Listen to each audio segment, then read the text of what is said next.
ሐሰተኛው ክርስቶስ ወይም ሐሳዊ መሲህ የሚባለው ማን ነው? ይህ በመጨረሻ ጊዜ የሚመጣው ማለት ነው። የክርስቶስ ተቃራኒ የሆነው ማን ነው? የዘር ሐረጉስ ከየት ነው የሚለውን ዛሬ እናያለን ማለት ነው። ሰላም እንዴት ናችሁ የቻናሌ ቤተሰቦች? በቅድሚያ ለዚህ ቻናል አዲስ የሆናችሁ ፕላስ ምልክቱን በመጫን ፎሎ እና ላይክ በማድረግ ጀምሩት ቪዲዮ። ወደ ጉዳያችን ስናልፍ እንግዲህ አስቀድመን ከዘር ሐረጉ ስንነሳ እንግዲህ ይህ ሐሳዊ መሲህ የሚባለው በእናቱ ከነገደ ዳን ወይም ከዳን ነገድ ወይም ዘር ሲሆን የሚወለደው በአባቱ ደግሞ ከነገደ ኤሳው ነው የሚወለደው ማለት ነው። ኤሳውን አውቃችሁት አይደለ?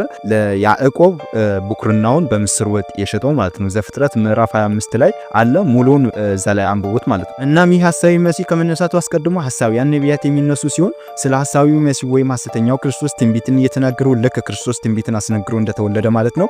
ይህ ሐሳዊ መሲህ ከድንግል ሴት ተጠንሶ በድንግልና እንደሚወለድና ሌሎችንም ሐሰተኛ ትንቢቶችን ወይም ውሸት የሆኑ ትንቢቶችን እኚህ ሐሰተኛ ነቢያት እየተናገሩ ለዚህ ሐሳዊ መሲህ መንገድን የሚጠርጉለት ሲሆን በዝርዝር ቀጣይ የምንመለከት ይሆናል። ወደ ስሙ ትርጓሜ ስናልፍ እንግዲህ አስቀድመን እንዳየነው ሐሳዊ መሲህ ማለት ሐሰተኛ ክርስቶስ ማለት ነው። ሌላ ምንም ምስጢር የለውም። የእናቱ ስምም ያው እንደ ልጇ ስም ልጇን ከአንድ አይና ጎረምሳ በዝሙት ወልዳ ሳለ ነው። እንግዲህ በጣም በሚገርም ሁኔታ ሐሳዊ መሲህ አንድ አይኑ ከጠፋ ወይም አንድ አይና ከሆነ ጎረምሳ እንደሚወለድ የቤተ ክርስቲያን ሊቃውንት ይናገራሉ ማለት ነው። ይቺ ሴት ይህንን ልጇን ከአንድ አይና ከሆነ ጎረምሳ ወልዳ ሳለ ነው እንግዲህ ልጄን በድንግልና ጸንሼ በድንግልና ነው የወለድኩት የምትለውና ክፍል 2 ይቀጥላል። ኮሜንት ላይ ፓርት 2 ብላችሁ ጻፉልኝ። ክፍል 2ን ሰራ እንዲደርሳችሁ ወይም እንዳያመልጣችሁ ፎሎ ማድረግ እንዳይረሳ።